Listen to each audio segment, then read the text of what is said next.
স্বয়ং সৌদি যুবরাজ মোহাম্মদ বিন সালমান। এই ভিডিওটা সবাই দেখবেন, তারপরে কমেন্ট করবেন এটিএন নিউজ এই শুয়ারের বাচ্চা এই কাজটা করছে।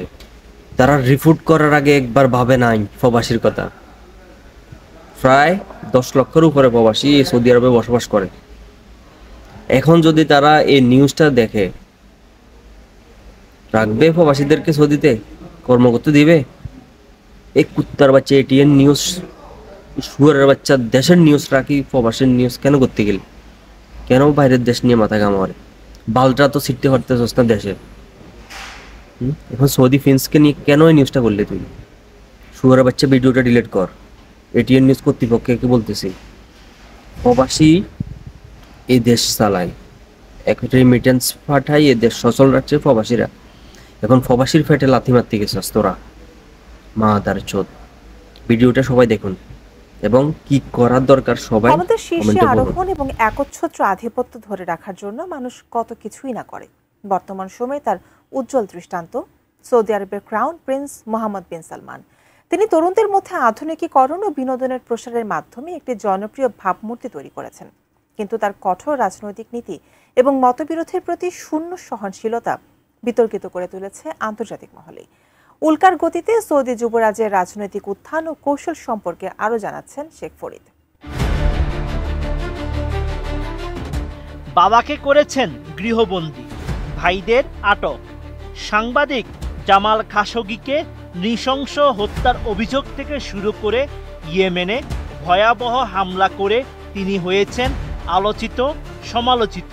এমনকি যুবরাজ হওয়ার আগেই রিভলভার ঠেকিয়ে জমি দখলের মতো অভিযোগও রয়েছে তার বিরুদ্ধে। তিনি আর কেউ নন, স্বয়ং সৌদি যুবরাজ মোহাম্মদ বিন সালমান। মাত্র 9 বছর আগেও সৌদি আরবের রাজনীতিতে তার নাম তেমন কেউ শুনেননি।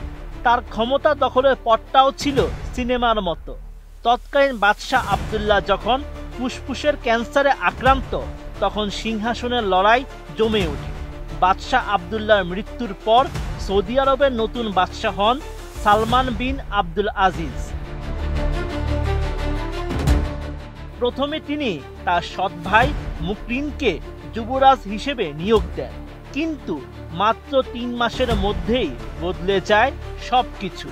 মুকরিনকে সরিয়ে দেওয়া হয়, আবার নতুন যুবরাজ হন বাদশার ভাইপো মোহাম্মদ বিন নায়েফ, আর মোহাম্মদ বিন সালমানকে নিযুক্ত করেন ডেপুটি ক্রাউন প্রিন্স ও প্রতিরক্ষা মন্ত্রীর পদ। প্রতিরক্ষা মন্ত্রী হওয়ার পরই রাজপ্রাসাদে অদৃশ্য খেলা শুরু করলেন তিনি।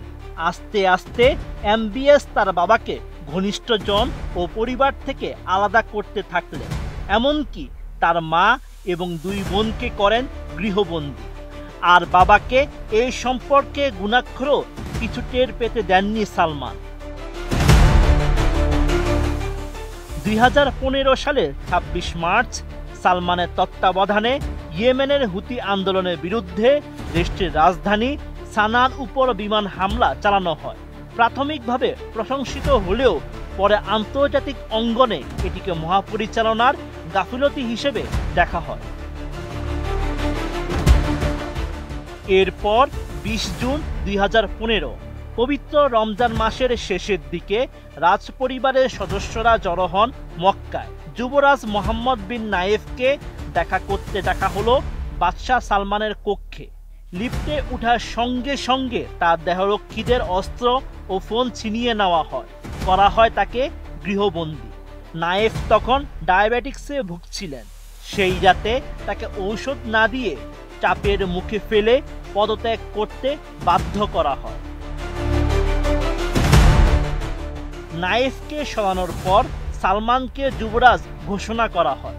তিনি যুবরাজ হওয়ার সাথে সাথেই ক্ষমতার সকল পদক্ষেপ নেন। বিনিয়োগ, অর্থনীতি, রাজনৈতিক প্রভাব সবকিছু নিজের হাতে। 440 ফুট লম্বা বিলাসবহুল ইয়ট, দা ভিঞ্চির বিখ্যাত চিত্রকর্ম, 5 তারকা রিটস কার্লটনে প্রিন্সদের গৃহবন্দী, সবকিছুই তার ক্ষমতার প্রতীক। 2018 সালে নারীদের আবায়া পরার বাধ্যবাধকতা শিথিল এবং ড্রাইভিং লাইসেন্স অনুমোদন দেন তিনি। বিশ্লেষকরা বলছেন এটি অর্থনৈতিক কারণে করা হয়েছিল, নারীদের স্বাধীনতার জন্য নয়।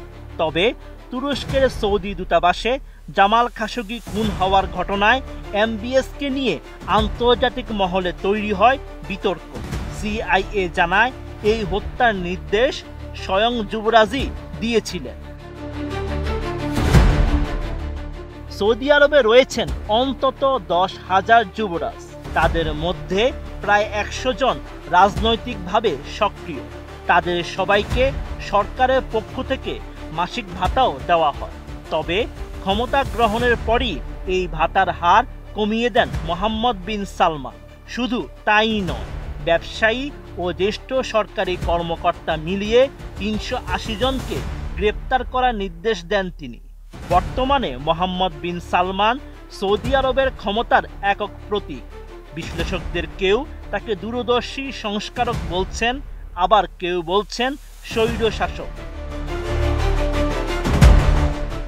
Sheikh Farid, ATN news.